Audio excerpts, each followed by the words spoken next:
رمضان كيسا إيغالي رمضان كيسا كان إيغالي كان تبا مقالا شجري ولي بالبلة وأن كوني دان سانته إيغا مسجدني سيران على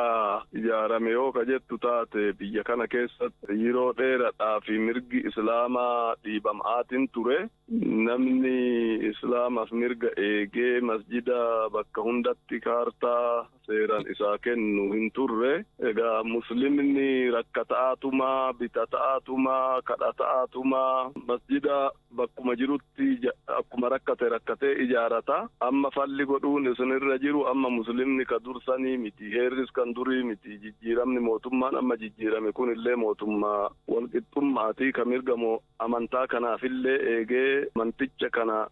qaama seerummaadhaa labsiidhaan kenneefi egaa kanaaf akka dursuun hin deemamuu masjidni bakka jirutti qaama seerummaa akka kennitaniif filannoo sadi kenneef inni tokko masjida bakka jirutti dhiiftanii qaama seerummaa akka kennitaniif qaama seerummaan qabu ka jettan kana lammaffaa yoo san kadhabdan taate yoo rakkoo ta'ee pilaanii magaalaa irratti rakkoo fidee egaa bareeduma magaalaa yookaan immoo pilaanii yookaan diizaayinii magaalaa kan rakkisu tahe iddoo biraa laaltanii ummata muslimaa mari'achiiftanii koree masjidaati fi majlisa aanaa mari'achiiftanii marii isaaniitiin otoo sagaleen tokko hin dhagahamin masjidni kuni bakka jiru kanarraa osoo hin diigamin iddoon bal'aan gahaan kennamee fi achitti buqqifatuu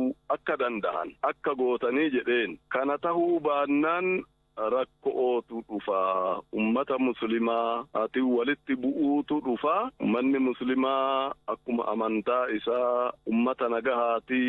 kabajaan masjidaa akka kennamu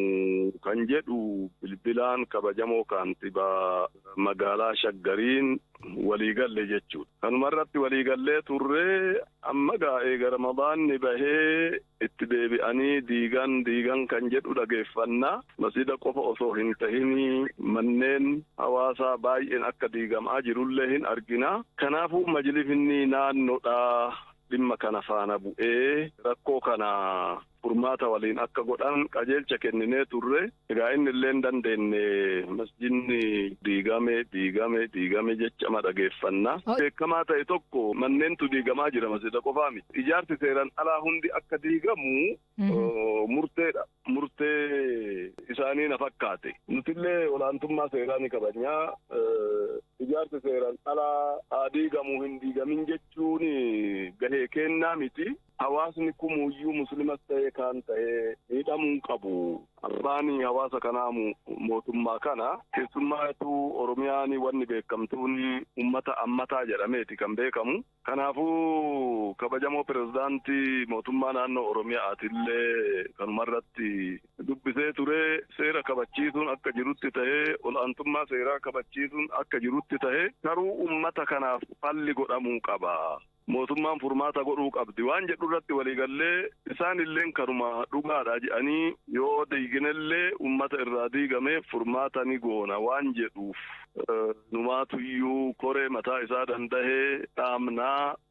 ummanni rabbii fi nu malee abbaan qabu bulchiisa Oromiyaa keessatti akka rakkatu hin barbaannu waan jedhaniifi kanumatu furmaata ta'a jedhee itti gammadaatiin ture'anii. Dhimma kan irratti ministeerri muummee Abiy Ahmadii fi xalayaa barreessanii turtanii.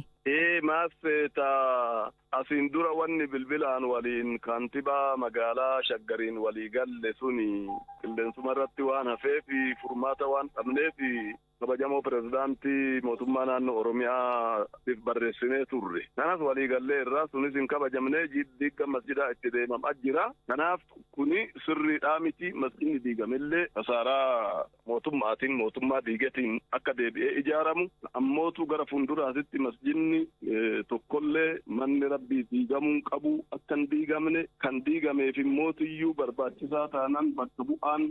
lafti bakka bu'aan kennamee hawaasni akka ijaaratu bilbilaan kanuma waliin dubbanne kun nu raawwatamuu waan hin danda'iniif karaa keessaniin kan akka nu raawwachiiftaniif inumaatuyyuu ummata muslimaa ka masjidni isaanii irraa diigame manni rabbii irraa diigame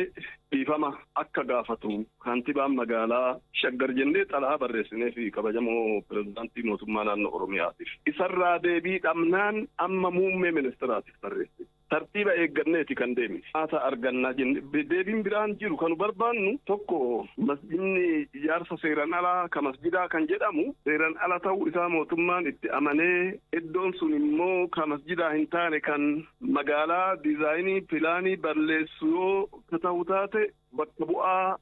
lafa bal'oo masjidaa ga'u akka nuu kennu barbaanna.